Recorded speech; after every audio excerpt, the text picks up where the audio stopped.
who's ready to talk color. Color is one of the most exciting parts of painting for me. And I have found over the years that my taste have changed for the type of paints. I took an oil painting class and a watercolor class in college, so I had never touched acrylics until my adulthood. And I really like acrylics because they dry very quickly and there's just so many varieties of colors.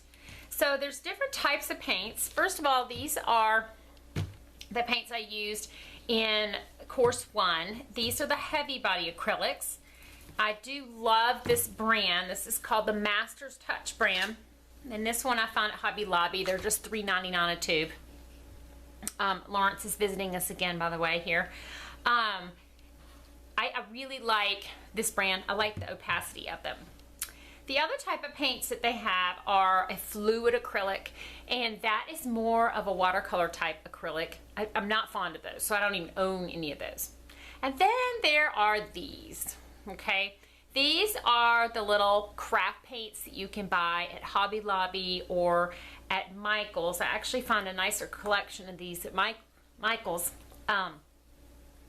But these, I, on a whim, decided to try them and have really grown to love these because they are thinner than the heavy body, and I can layer the paints and get the most beautiful effects. That's how I was able to get, let me see if I can grab this painting here. Sorry about that. It was a little heavier than I expected it to be. So that's how I was able to get all these layers, and this painting in particular. Lawrence, you're gonna have to get down. He just wants to be a part of it so bad. That's how I was able to get all this richness and the depthness in here, because the paints are thinner and you automatically kind of have to put them down with a little bit of a daintier brush. And I'll show you how I'll do that later. But you know, the heavy body acrylics tend to be almost like painting with glue. And some people really like that, and I used to really like that. But now I'm finding that I can get a more beautiful effect with these thinner ones. So, but I did want to talk color because several of you asked, like, how do you figure out what colors you want to use and in your paintings and that sort of thing. So let's just do a little bit of basics real quick. This is not the best drawing in the world, but this is the start to a color wheel, okay? The color wheel is the arrangement of colors in order that artists use to create all the other colors, okay? And I think I explained in my last thing with these is you do have to shake them up, or else you end up with like this really gross slimy stuff on top. But the color wheel is the basic colors, okay? And you can use all these colors to make all the other colors. But I personally know that I would never be able to make this color per se, and so I buy it. Some colors you just kind of want to buy. So on the color wheel, you have the primary colors first. And if you want to make one of these with me, you can. That'd probably be a great idea. It's to make your own little color wheel so that then you have it and you can refer to it. Especially if you're like, oh, I don't know what I should put by these, you know, red flowers, because I'm going to show you some tricks in a second. It might help. I have my water, and I have switched recently to these like cheap washcloths. I really like them. They're a little bit more eco-friendly, and they rinse a little better. Okay, and I got a little yellow.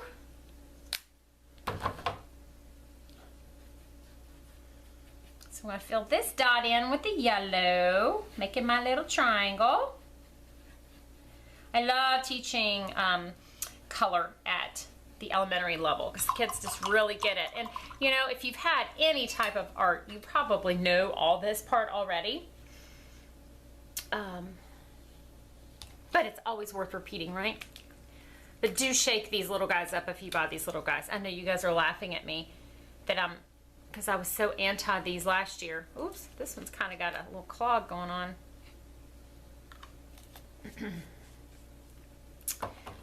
This blue. Okay, this is a nice blue. This will be a nice little combination here. All right, so these are called the primary colors. And as a general rule, you have to buy a red, a yellow, and a blue to be able to make the rest of the colors on the color wheel. So the primary colors are the red, yellow, and blue. And then in between these primary colors, we have what are called secondary colors. And they are made by mixing two of these primary colors together. Now let me tell you a trick though. When you're mixing your colors, you always want to mix the, I got a little bit of glare on this. This is my palette paper. I really like this palette paper. I mean, I do still use my Stay Wet, but for this I'm using this palette paper, so it has a little bit of shine on it. It's kind of like wax paper. But when you're mixing your primary and colors together to make a secondary color, you always want to put the lighter color down first and then add just a dot of the darker color, because it's much easier to go darker than it is to go lighter. Does that make sense? Ooh, I made a nice little green there. I'll make it a little darker. That'll make it a little more of true green. Okay, so we did really good there mixing that color. And so on the color wheel, it will belong between these two dots, between the yellow and the blue dot. Okay, and then between these two dots is my favoriteest color, orange. Orange. So let's make us some orange. So I got some yellow here already, and so I'm just gonna add a tiny bit of red. Again, the yellow is the lighter of the two colors, so, and did you see I added like literally a dot of red, and look, it's already orange. Look at that. It's awesome. Awesome, awesome. This is so fun. This is so like,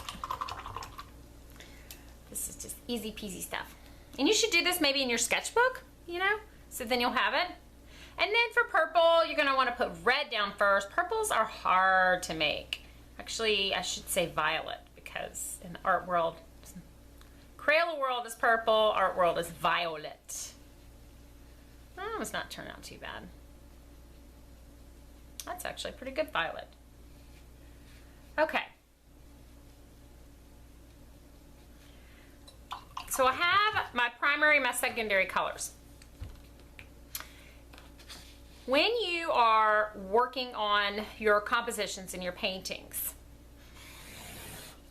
if you take warm colors and cool colors and kind of put it in your head that you keep them separate, like it's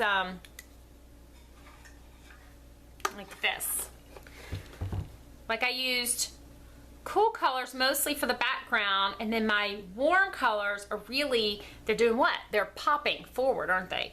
Even though this is a flat plane, the warm colors are popping because warm versus cool colors kind of vibrate on each other. If I had used all cool colors in this painting, it would not have had as much energy. So by playing with my colors here, my warm versus cool, I have created a sense of energy and dynamicness on the painting. Anyways, and then a neutral background. I don't know if you remember that from last time. I'm all about a neutral background. It tends to make everything pop.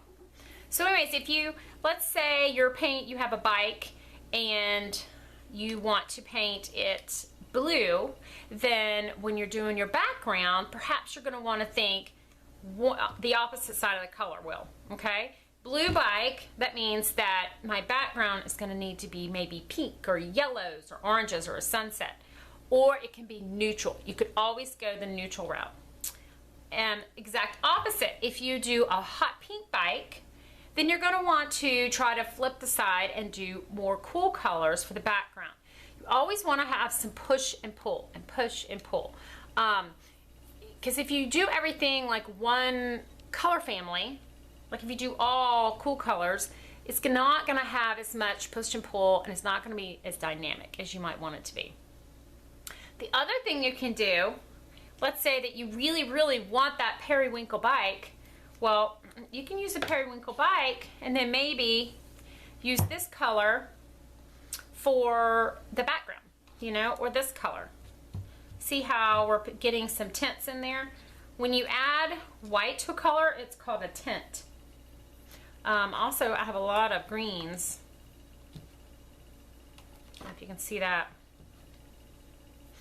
But by using tints of a color, you can stay in the same family and create some sense of dynamicy with your colors if you do that. So, tint equals white.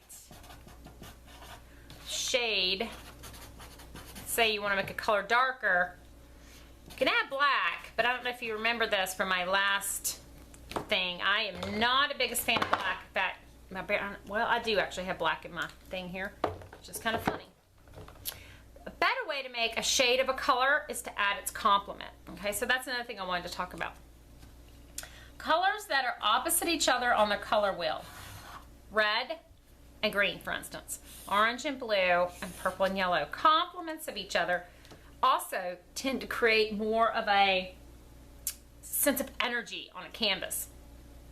Likewise, if you want to, like if you have a yellow bike, a purple background is really gonna make your eyes like zing.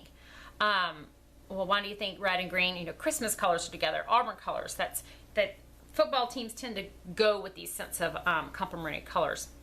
There also is an awesome way to shade a color, okay? So let's say I want to make my yellow darker. I don't necessarily want to add black because that will just make it look like poo-poo. Although making a shade of yellow period is kind of a poo-poo color, so you know what, actually I'm gonna make a different color. Let's do red. Let's do red. Yellow tinted is just baby poop. We're not gonna make baby poop today. I'm just not in the mood for baby poop. Let's see. Let's do some red and let's make a tint of the red. Okay, so let me get this in front of you so you can see it a little better. This is my, like I said, this is my paper palette. A lot of my experience with color is looking at stuff. I mean, like I said in the composition video, I really love adding, looking at Pinterest and looking at flower bouquets, and you know, it's like I just absorb everything, and I'm always looking at stuff, and I'm always pulling stuff out of magazines and adding it to my sketchbook. And I think a lot of having my color sensibilities, because a lot of you talked about how do you know what to put where on your canvas. A lot of that's just intuitive, and I don't want to sound like I'm just like some painter snob, but it is. It's just intuitive, and it's what I like. I mean, it's funny, I try so hard to paint with other colors, and I cannot. I mean, I can't paint with jewel tones. It's funny, I have an artist that I follow that I'm going to actually introduce you guys to this time. I'm trying to come up with new artists for you guys. In fact, I found 2 landscape painters, a still life painter, and then a whimsical painter. I think you guys are going to love, because I love meeting new painters too. And but she recently said the same thing. She's like, I'm trying so hard to paint outside my box, and I just can't. It's like, it's not me. And it's so true. It's so true. Although I have introduced purple to my life, this is like my new favorite gorgeous color, but you know, it's called Vivid Violet. So Martha has ruined me. Martha, and really, I really like these, this Americana brand a lot. And the funny thing is at Michael's, they're always like so cheap. I mean, y'all, these are under $1 a tube, and you can get so much out of them. Anyways, all right, I'm making that red darker. I'm just talking and not even telling you what I'm doing. So this was my original red, and I wanted to make it darker. Ooh, and I made it a really nice brick red. Look at that. And if I wanted to make it even a little darker, I would add more green. Now, I'm kind of out of green, so you know what? Let me make a little more green so I can do a little bit more for you here. And then I'll show you the difference with black. Black just muckies everything up. So we've been having some gorgeous weather here lately. It's warm. Ooh, I like that color. It's warm, but you know, it is the South, and it is summer, so of course it's warm. And if you're taking this e-course and it's in December, you're laughing at me right now because I'm probably freezing my tatas off. But in the summer, we get really hot. In fact, my son, they went to go play baseball today, but I wasn't allowed to go. Still not 100% from my thing I had 2 days ago. Painting always makes me better though, so I couldn't wait. I couldn't wait for them to leave so I could get down here and start painting. And in a minute, I'm gonna start painting one of these paintings that I drew out for you guys on the composition video. So definitely some nice tints going, some shades going on there. If I were to make tints of red, it would make pink, right? Yes, it would. Miss Jenny, you're so clever. So these are nice shades. I mean, it almost ends up being almost like Hershey bar chocolate. But let me show you the opposite. If I had done this with black, shaded with black, you guys would not be saying the same thing. Okay, I'll go that way with it. So here's my red. I'm gonna add just a tiny bit of black. Oh gosh, I mean, I added a dot of black and I've already ruined it. Kind of makes a maroon. It's really not that bad. Here I am blaspheming black and it's really not that bad.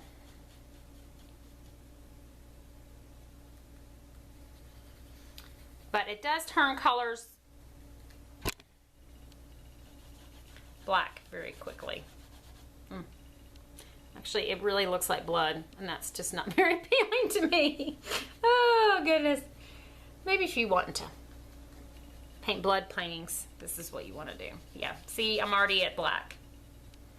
And I just added 3 dots of black paint, and I'm already at that bloody color. Whereas over here, we have this lovely collection of almost like corally red browns. Anyways, it's definitely different. So I will definitely put below the color video for you guys kind of the formulas here. You've got warm colors versus cool colors, tints versus shades, complementary colors, and I think that was about it that I talked about. But anyways, when I start painting on the canvas in a second, in the next video, I think you'll see a little bit better. But again, color is something that you just have to learn how to appreciate, and you have to learn how to just manipulate. You have to learn how to layer what's going to look good together. If you know the core, the color wheel, it will help.